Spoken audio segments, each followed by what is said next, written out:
part 2 of chapter 15 of My Glen. We got blipped off because I accidentally touched my external keyboard, and if I even lightly brush against it, it turns me off. Anyway, what was I saying when we were rudely interrupted by technology? Can't remember now.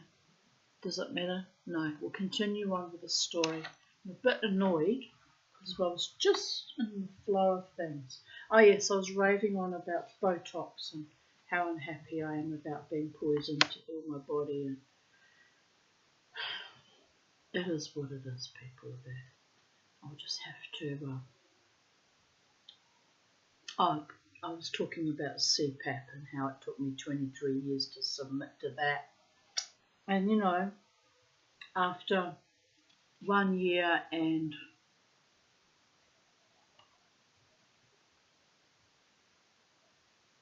almost 1 year and almost 3 months, it's still not completely curing me either. So you see, I'm a stubborn motherfucker when I get going, and my body has its own consciousness and doesn't like interventions of any kind, including up to and including soulless, empty, using predatory sex, which was where we segued when I was talking about the dark elf enchanting Aradel into marrying her, and that we began the paragraph that she was not wholly unwilling, but he prevented her from going to visit her kin, which was the whole point of her original journey. So we segued into control freaks and people who don't actually have your back, your front or your sides, and are not all that particularly good for you. So we'll move on from that, or I'll need much more than 2 drinks of Jack Daniels to get through my evening, people there. And I don't drink very often, to be honest. Normally once a week on a Friday I have 2 drinks to encourage me in my wild moshing and dancing. But anyway, I didn't dance last weekend, and did I dance the weekend before? No, it's been a few weeks since I last danced. Storybridge Hotel was the last dance I did, so that must be about a month now. Well, time to rattle my dags and put on my full makeup and do my hair and put on my corset or underbust and push myself out into the world, people there. It was an act of rebellion and defiance and of beauty and self-determination and courage, and in the vain hope I might actually meet someone genuine one day. Dear goddess. Right, where were we? Right, he forbade her seek the sons of Fëanor or any others of the Noldor. And Aradel bore to Eorl a son in the shadows of Nun Elmoth, and in her heart she gave him a name in the forbidden tongue of the Noldor, Lurmian, that signifies child of the twilight. But his father gave him no name until he was 12 years old. And then he called him My Glen, which is sharp glance, for he perceived that the eyes of his son were more piercing than his own, and his thought could read the secrets of hearts beyond the mist of words. Telepathy, people. Telepathy. I had the last couple of days actually, I've had a powerful telepathy that I've been pushing down because it's someone that's not genuine. not honourable, not loving towards me. So it's amazing that I still have this telepathic link with him though. But I'm a bit like that. When I fall in love, I can have a link to someone that can last for the rest of our lives. It's a pain in my ass, actually, to be honest. So, can take a lot to snip away that link. In fact, I thought I broke the link I had with David Davidson. Had no contact with him for 16 years after we ended our friendship, and yet he came to haunt me when he died, and he sort of, from time to time, floats around in my orbit and comes to visit me occasionally in the 9 years since he died, which, when you think about it, is very, very odd. I mean, we weren't friends. When he died, we hadn't had any contact, and we certainly were not lovers or friends. But this is the power of my telepathy and my attachments to people, and people I loved very, very deeply, even when we lost recently my friend John Hickman, which was, a platonic friendship. Almost, he was 16 years older than me, so almost a role model of sorts. He was a husband of a very dear friend of mine, and he was a truly good man. But, when I had got the news of his passing, I grieved quite intensely for a few days there, and then I remembered I haven't seen these people in, how long have I been in Brisbane? 37 years I came, and the last time I saw them was the last time I went to New Zealand in late December 2004, early January 2005, which is 20 years ago. I saw them only that once. And yet his loss was like a fresh wound, as if we'd been in contact all these many years and we'd never had any kind of separation at all. And it's a bit odd that I'm like that, people of Earth. Even I later on, after I calmed down from the grief, came down from it a bit, I thought, why am I grieving someone I haven't spoken to for 20 years? Certainly probably wouldn't have thought anything of me, it's just an acquaintance in his life. But real loves are real loves, no matter what, no matter who, and it's the only currency you take with you when you enter the next dimension. I want to remind you all of that. So if you find yourself grieving for someone you only knew a short time, or you only had a few, lovely encounters or experiences with over the course of either a few short months or years or over many, many decades, that love goes with you. You take it with you when you go. So it's a powerful, powerful force, and not something to be trifled with, actually. It's why faking love for someone, teasing and thinking they're playing some fucked up game, is an evil beyond worlds, and there will be a price to be paid for that. I know that with every fibre of my being. I don't have to exact any vengeance or revenge.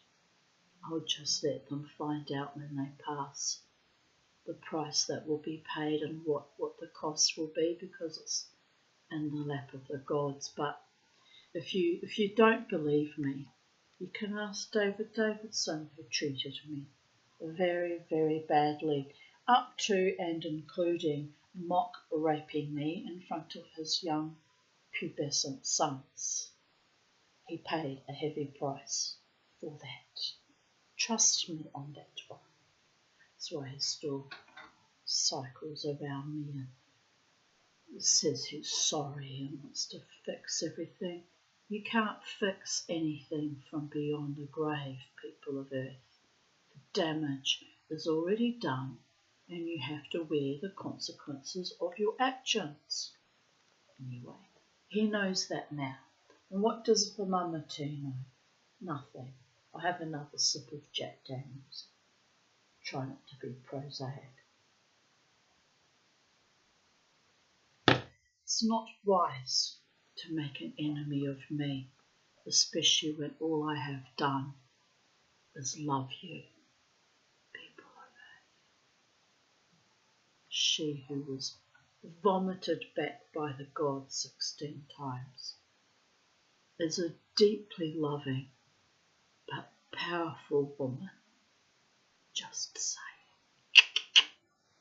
And at the end of the day, it doesn't matter, does it? All I have now is my sacred space garden where I dig up bindi weeds and get a bit of sunstroke and pontificate on the meaning of life and love and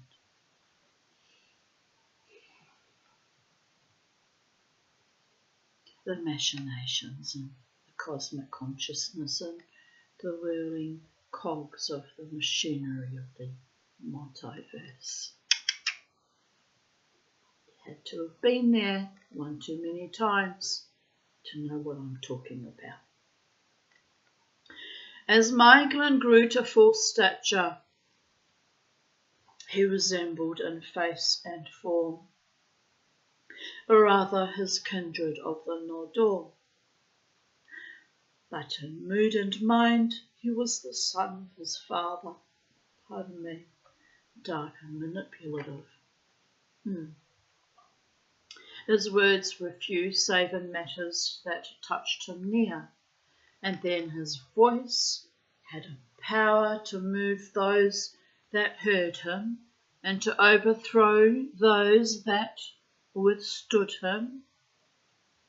He was tall and black-haired, his eyes were dark, yet bright and keen as the eyes of the Noldor, and his skin was white.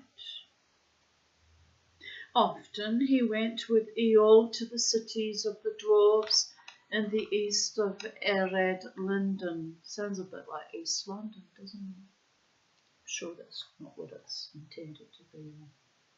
I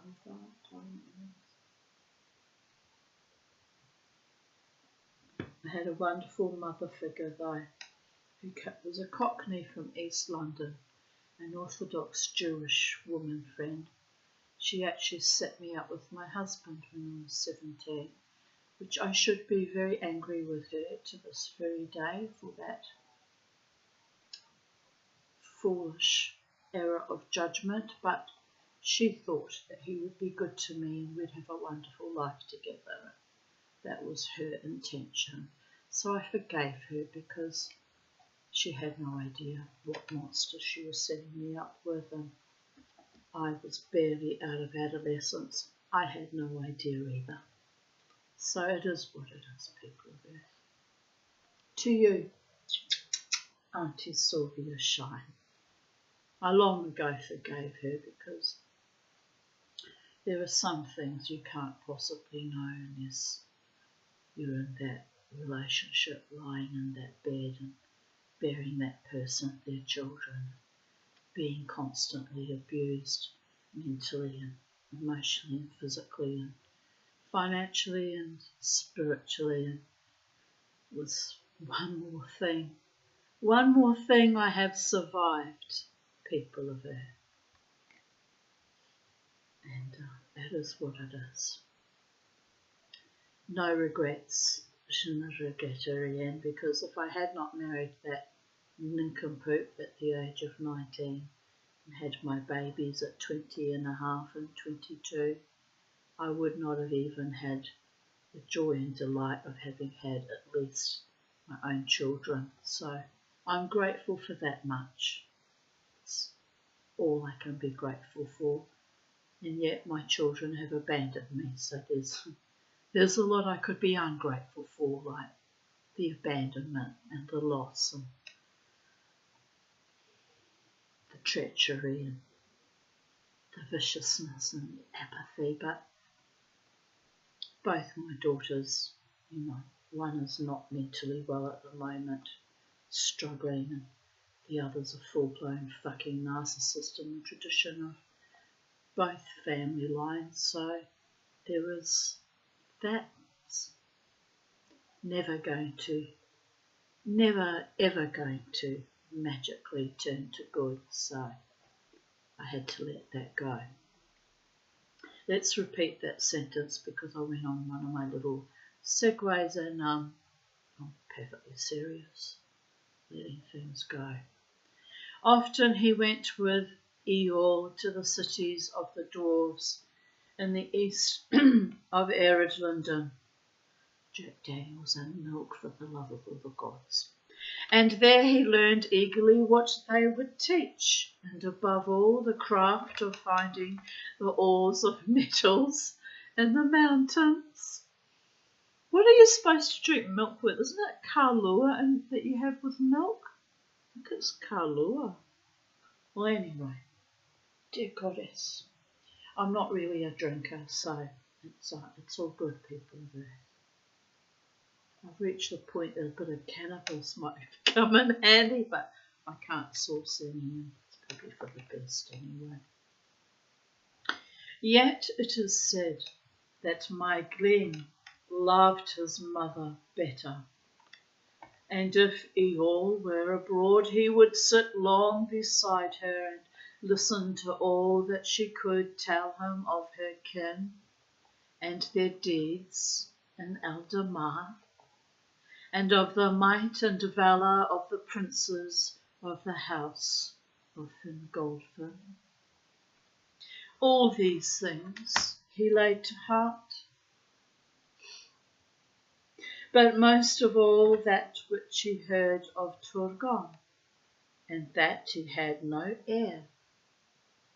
For Eilonwy, his wife, perished in the crossing of the Helcaraxi, and his daughter Idril Celebrindal was his only child.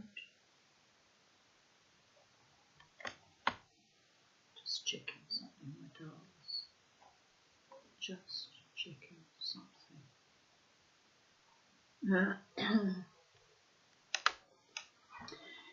In the telling of these tales, there was awakened in Aradel a desire to see her own kin again, and she marvelled that she had grown weary of the light of Bondalune and the fountains in the sun and the green sward of Tumladen under the windy skies of spring.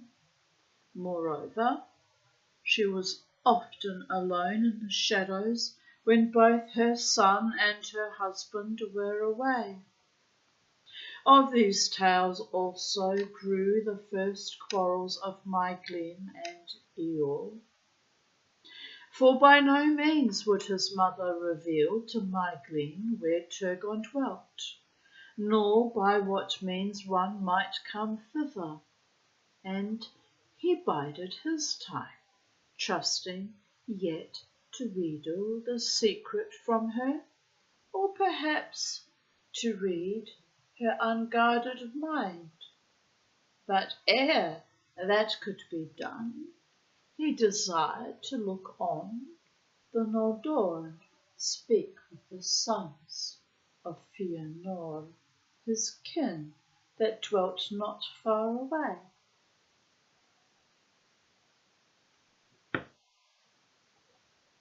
But when he declared his purpose to Eeyore, his father was wrathful. "You are of the house of Eeyore, Maegleen, my son," he said, "and not of the Gollodrim. All this land is the land of the Teleri, and I will not deal, nor have my son deal, with the slayers of our kin, the invaders and usurpers of our homes. In this you shall obey me, or I will set you in bonds."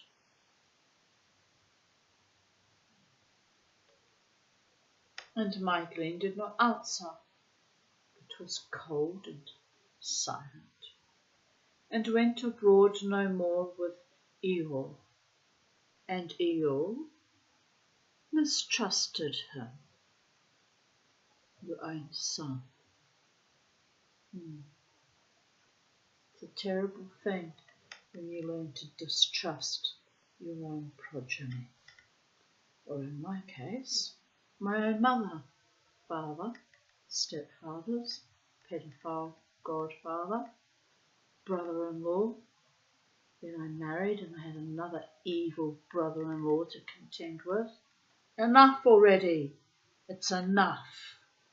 I deserve to live out my life in peace with people who love me truly and honouringly and are good and kind and faithful and loyal and sweet.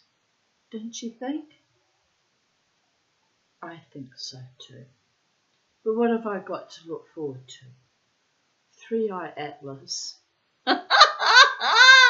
which is the modern day equivalent of Project Bluebeam, no doubt. And, the fairyland and a glass of Jack Daniels and Coke on a hot spring day and more fucking reading tomorrow, no doubt. Dear Goddess. Dear Goddess. It came to pass that in the midsummer the dwarves, as was their custom, bade Eeyore to a feast in the Grod, and he rode away. Now Maiglin and his mother were free for a while to go where they wished, and they rode often to the eaves of the wood, seeking the sunlight, and desire grew hot in Maiglin's heart to leave Nan Almoth for ever. Therefore he said to Aradel, Lady, let us depart while there is time. What hope is there in this wood for you or me? Here we are held in bondage, and no profit shall I find here. For I have learned all that my father has to teach, or that the Melgreen will reveal to me. Shall we not seek for Gondolin? You shall be my guide, and I will be your guard. Then Aradel was glad and looked with pride upon her son, and telling the servants of Eeyore that they went to seek the sons of Fionor, they departed and rode away to the north eaves of Nan Almoth. There they crossed the slender stream of Kilon into the land of Himlad and rode on to the forts of Aros, and so westward along the fences of Dariath. Now Eeyore returned out at the east sooner than Maiglin had foreseen, and found his wife and son but 2 days gone. And so great was his anger that he followed after them even by the light of day. As he entered the Himlad, he mastered his wrath and went warily, remembering his danger, for Caligorm and Currafin were mighty lords who loved Eeyore not at all, and Currafin, moreover, was of perilous mood. But the scouts of Aglon had marked the riding of Maiglin and Aradel to the fords of Aros. And Currafin, perceiving that strange deeds were afoot, came south from the pass and encamped near the fords. And before Eeyore had ridden far across the Himlad, he was waylaid by the riders of Curufin and taken to their lord. And then Curufin said to Eeyore, "What errand have you, dark elf, in my lands? An urgent matter, perhaps, that keeps one so sun-shy abroad by day?"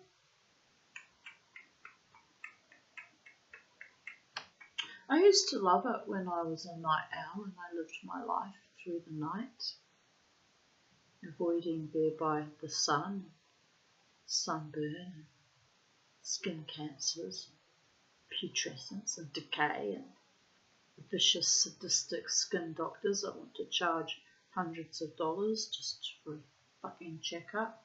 Well, it wouldn't be hundreds of dollars, but it wouldn't be cheap either. And the last GP that I had that wanted to extort me haggled with me to remove a cyst. By the way, I've got another one on my back that needs removing. Get goddess. But he haggled from 200 to, what was it, 150. I walked out, fired him on the spot. Don't haggle with your patients, Dr. Dale Lee, you ignoble imp. But anyway, he obviously thought it was funny. But it was just a manifestation. Mother Hydra babies, eating his brains. And so we'll forgive him. We'll forgive him, people of Earth. Another one that turned rancid. Perfectly good doctor for a while there. It's unbelievable, isn't it? I've got to lay my body at the hands of people who are no longer fully humans. Fucking terrifying and chilling for people of Earth. And it wasn't all that pleasurable before the COVID epoch came along and we were all invaded. The Christians, the fundamentalist Christians, keep going on about the mark of the beast that's still yet to come, they think. They're in denial, aren't they? We've all been marked by the beast. It's in our very fucking DNA. It's not a number printed on our forehead like was written down in the Christian Bible, fucking New Testament fuckery that what is it? Revelations. That fuckery. No, they went one better than that. They altered our DNA.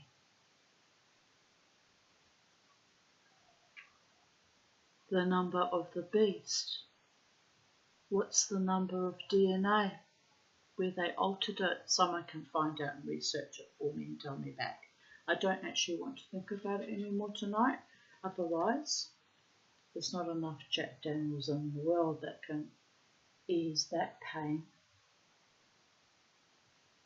On a happy note, we continue to not just survive but thrive as an act of defiance against all that was perpetrated upon us as a species and against me personally. And now you know why the Mamati is in a permanent state of war with the genocidal depopulators and trusted so-called scientists. Henchmen of evil they were and are. Think Dr. Mengele and you'd be close enough to the truth. Dear Goddess. But I have two doctors that respect me and do genuinely care for my survival on this planet. So let's just calm our farm. I'll probably upset them by saying that, but my psychiatrist knows where I'm coming from, and my urologist, who refers to me as a very unusual character, is yet to come to terms with that gnosis.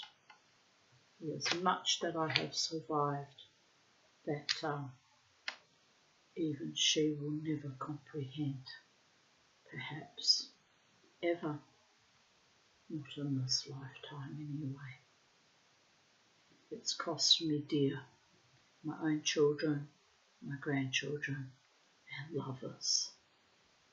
It's cost me dear, and it's a price I'll gladly pay over and over again. The truth and dignity and honour and righteousness and natural law, people of earth. Right, here we go. We continue and I lost my place.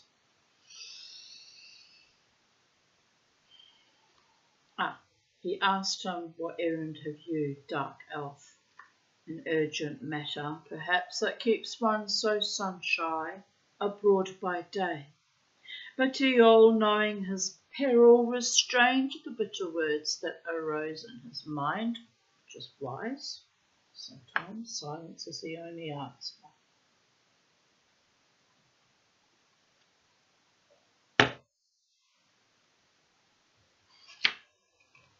I have learned, Lord Curufin, he said, that my son and my wife, the White Lady of Gondolin,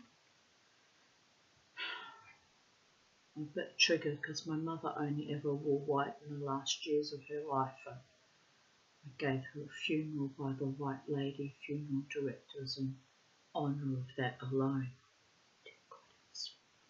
The White Lady of Gondolin have ridden to visit you while I was from home, and it seemed to me fitting that I should join them with this errand. Then Curufin laughed at Eol, and he said, they might have found their welcome here less warm than they hoped, had you accompanied them. But it is no matter, for that was not their errand.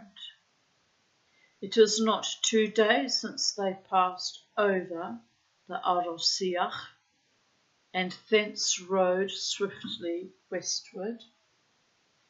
It seems that you would deceive me, unless indeed you yourself have been deceived, which is often the case, people.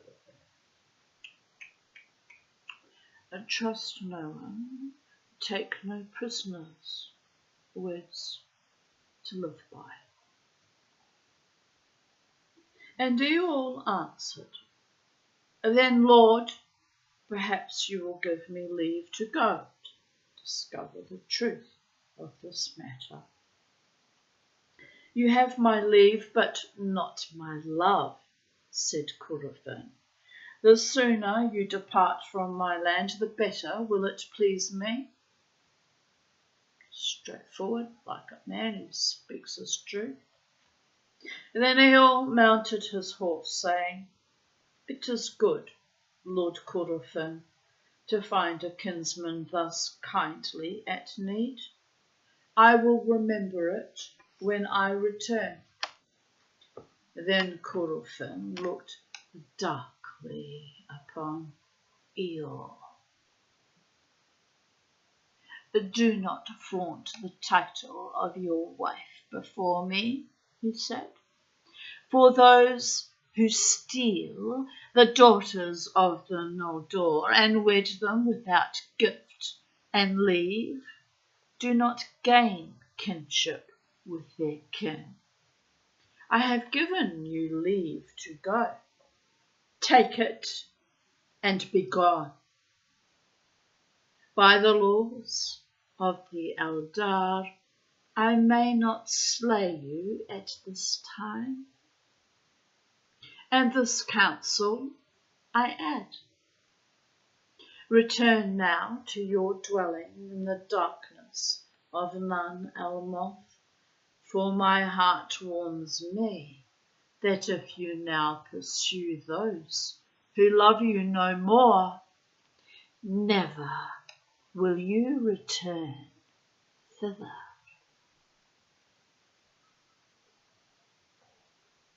Then Eol rode off in haste, and he was filled with hatred of all the Noldor, for he perceived now that Maeglin and Aradel were fleeing to Gondolin.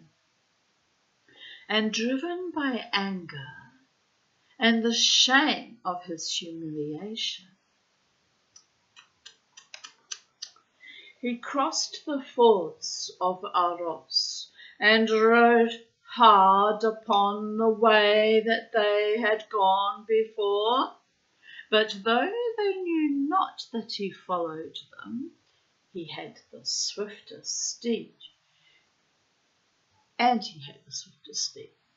He came never in sight of them until they reached the Brithiach and abandoned their horses. Then by ill fate they were betrayed, for the horses neighed loudly, and Eor's steed heard them and sped towards them, and Eor saw from afar the white raiment of Aradel, and marked which way she went, seeking the secret path into the mountains.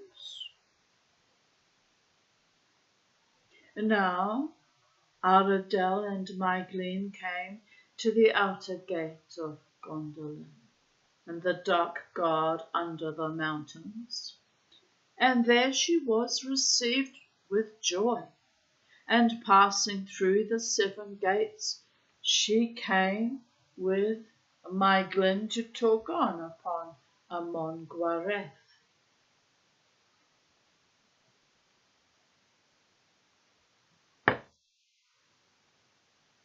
I must say, I rather enjoyed that. Then the king listened with wonder to all that Aradel had to tell, and he looked with liking upon Mygleen, his sister son, seeing in him one worthy to be accounted among the princes of the Noldor.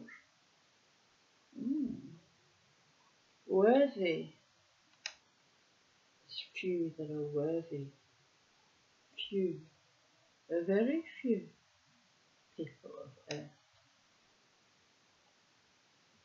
I rejoice indeed that Ar-Faniel has returned to Gondolin, he said.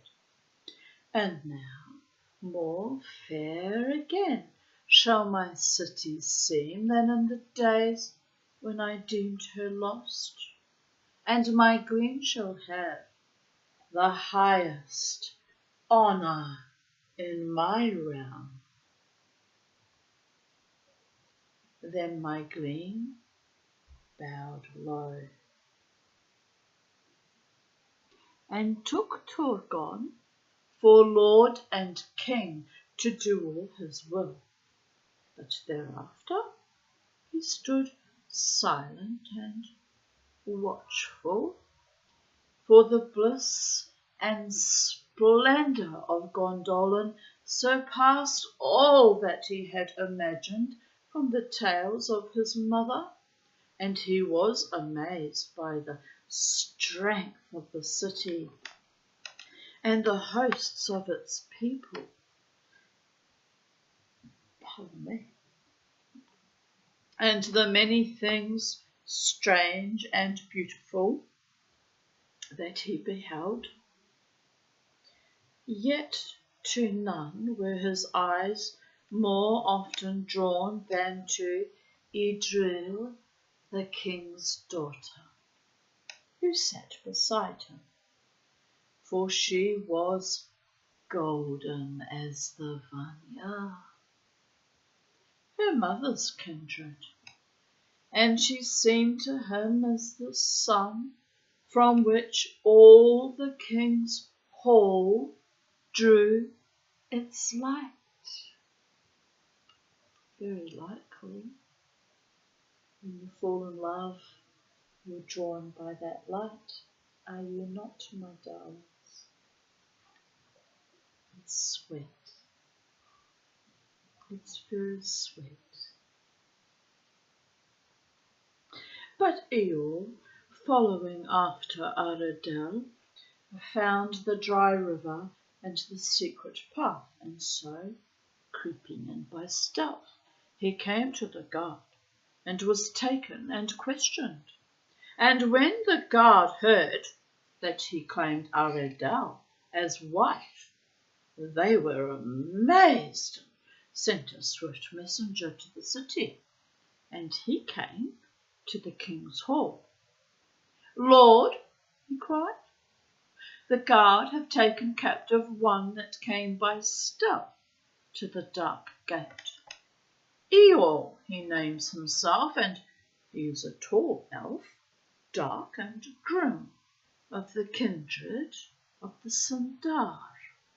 Yet he claims the Lady Aredal as his wife, and demands to be brought before you. His wrath is great, and he is hard to restrain. But we have not slain him as your law commands." Then Aredal said, "Alas, Eeyore has followed us, even as I feared. But with great stealth was it done, for we saw and heard no pursuit as we entered upon the hidden way." Then she said to the messenger, "He speaks but the truth. He is Eeyore, and I am his wife, and he is the father of my son. Slay him not, but lead him hither to the king's judgment, if the king so wills." And so it was done, and Eeyore was brought to Turgon's hall and stood before his high seat, proud and sullen, though he was amazed no less than his son at all that he saw. His heart was filled the more with anger and with hate of the Noldor. But Turgon treated him with honour, and rose him up and would take his hand, and he said, "Welcome, kinsman, for so I hold you. Here you shall dwell at your pleasure, save only that you must here abide and depart not from my kingdom, for it is my law that none who finds the way hither shall depart."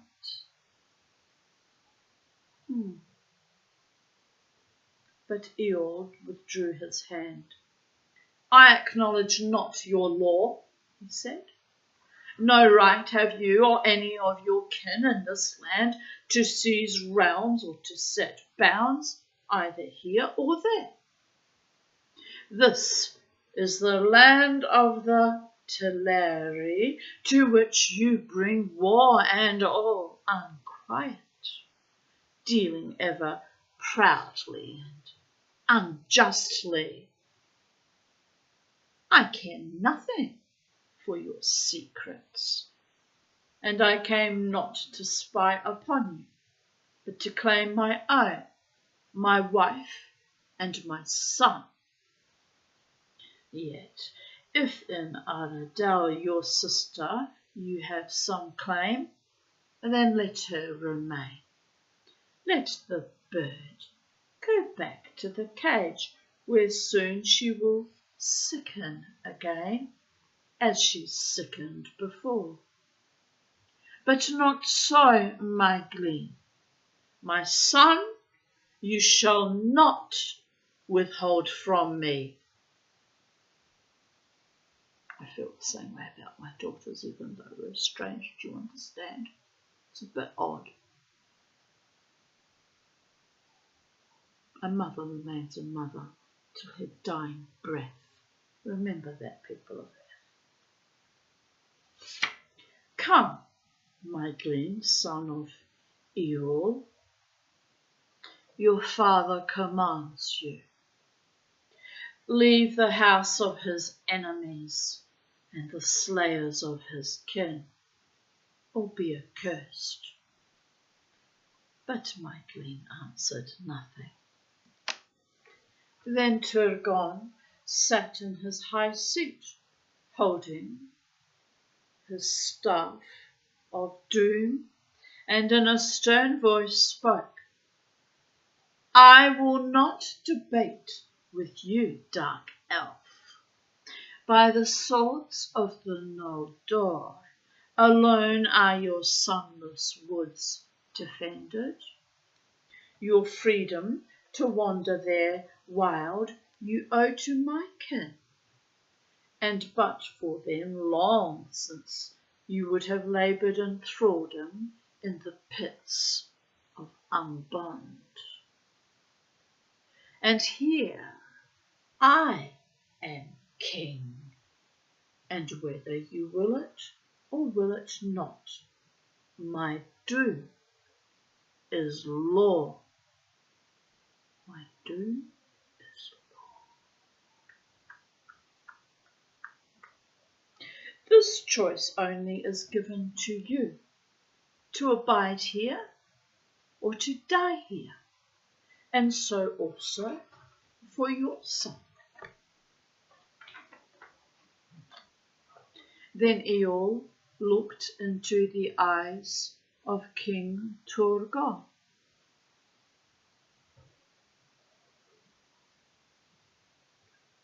And he was not daunted.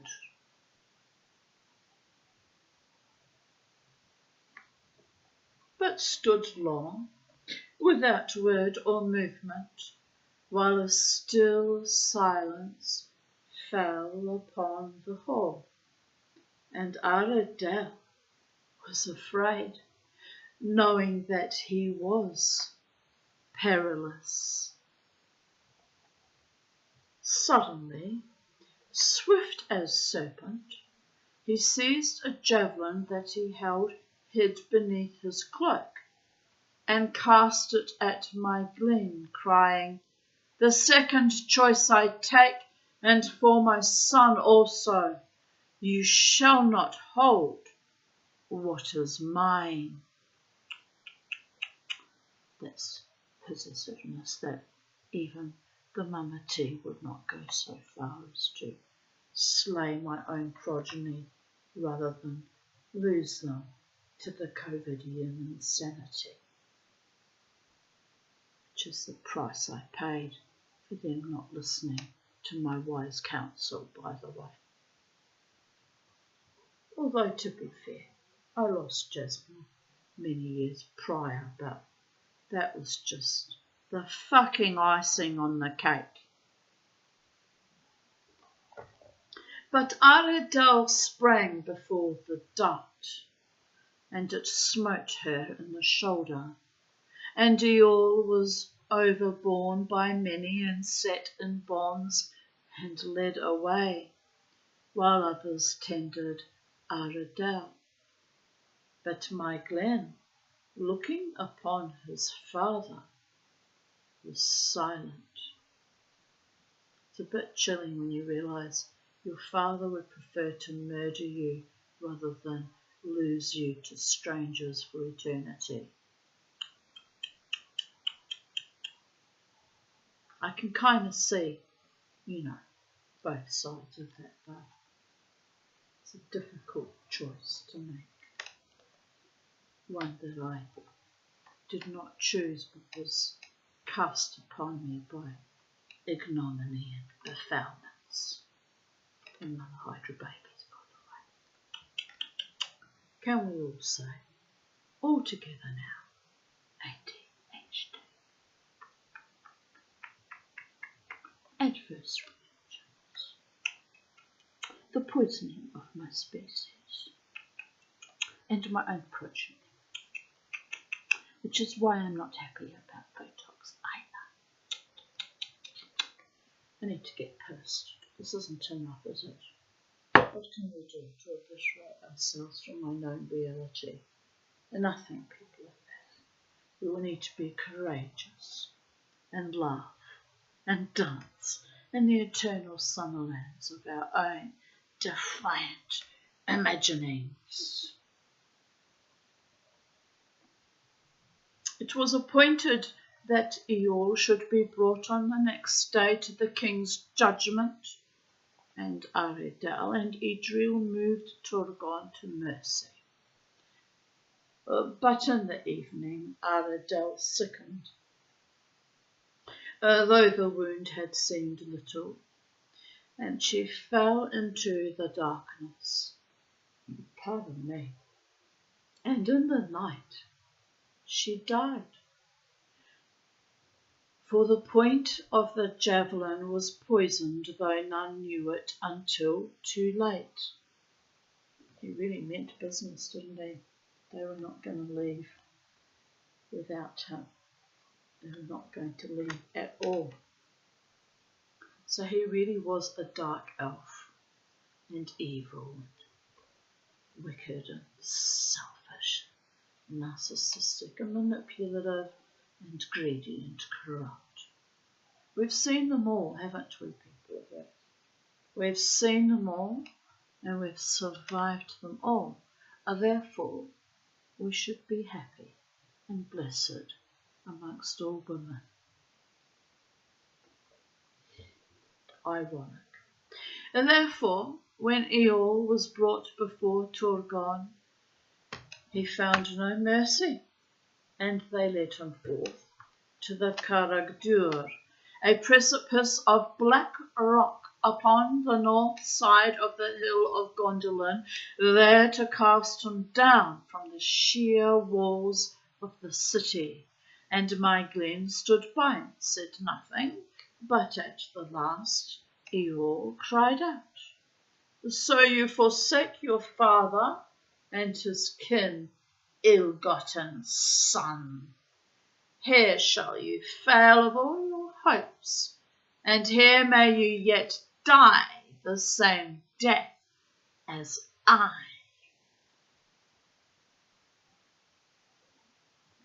Then they cast Eol over the Caragdur, and so he ended.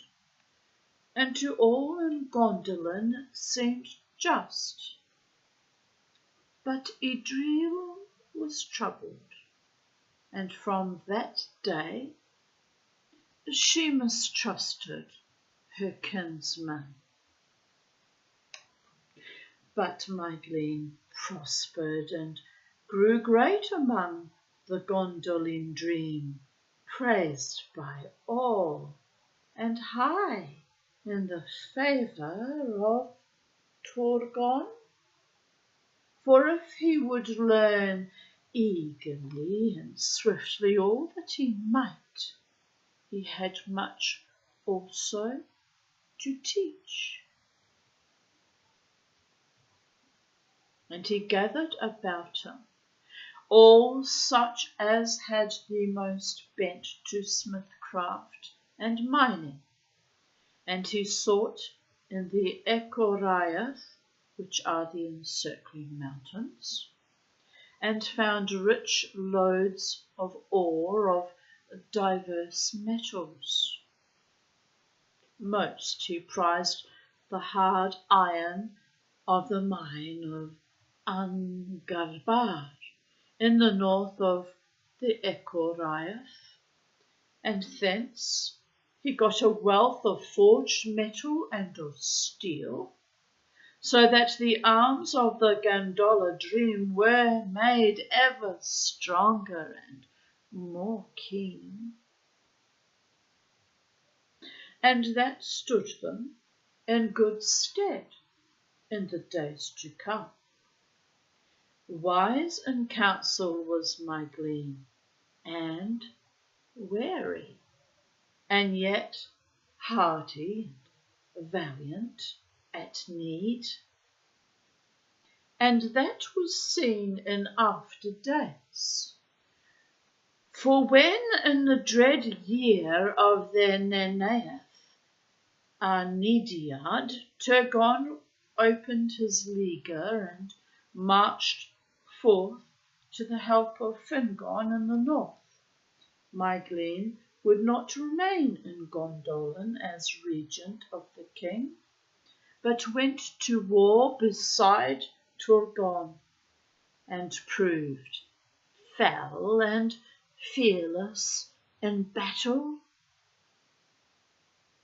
Thus all seemed well with the fortunes of my Glen, who had risen to be mighty among the princes of the Noldor, and greatest save one in the most renowned of their realms.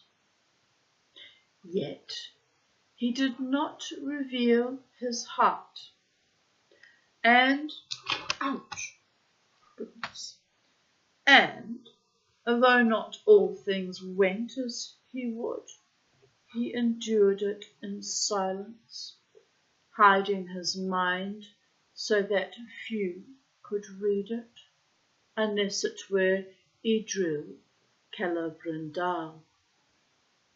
For, from his first days in Gondolin, he had borne a grief ever worsening that robbed him of all joy. He loved the beauty of Idril and desired her without hope. The Eldar wedded not with kin so near, nor ever before had any desired to do so.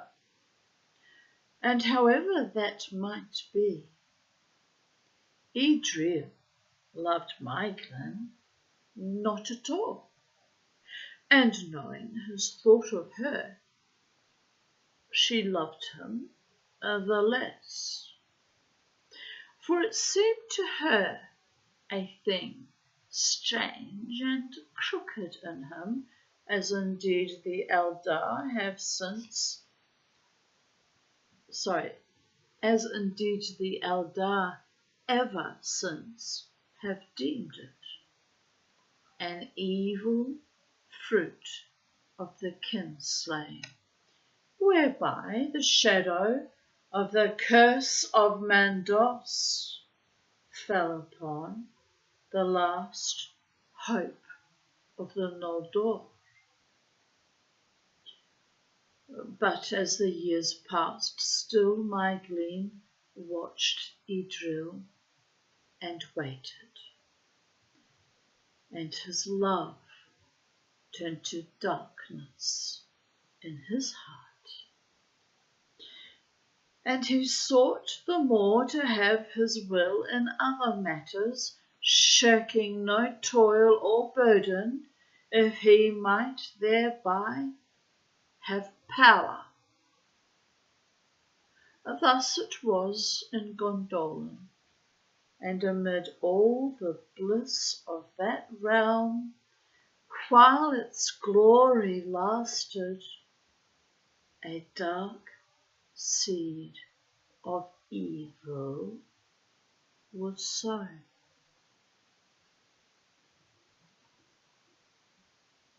Unrequited love's a bore, and it can be very evil indeed.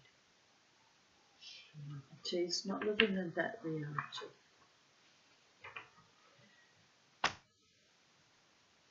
So tomorrow I will continue with chapter 17 of the coming of men into the West. That is hasta mañana, baby boys and baby girls. Mama T's a bit tired now. I think I had a wonderful day. I've bindi weeded, I've podcasted, I've done my own offering on my own YouTube channel. I've sung little ditties. I've prayed, I've parlayed. What else have I done? Burped and ate Harvest Snap peas and drank Jack Daniels and Coke. I really have had a wonderful day, all things told. Going to have a nice hot bath to soak my sore muscles, and one more day of bindi weeding. Maybe only a few hours though, because maybe half a day. It's hard to tell. I think half a day should be finished tomorrow. Then I'll have a rest, and if I feel up to it, Ramjet are playing at the Brooklyn Standard tomorrow night, so perhaps I might take myself out dancing. and if not, if I'm too tired, not. But anyway, it's all in the lap of the gods, people of earth, and how much energy I have left after I complete this current task, which is to remove every nasty little prickly little prick from my garden, my lawns, and to be able to walk free, unhindered, in sacred space, and barefoot and wild and free and victorious. Blessed be my beautiful friends, remnant family, and YouTube subscribers and YouTube audience, likers and commenters. Have a beautiful evening. The time is 9:09 p.m. and it's dropped to 12 degrees, which is a significant drop given it was quite warmish today. And there you go, people of that. Anyway, bye for now. Be of good cheer, and remember, as always, in all things and with all people, with all paradigms and all mental in block letters, mental insanities and obfuscations and genocidal proclivities, to never ever ever let the bastards grind you, me and us down. Good night.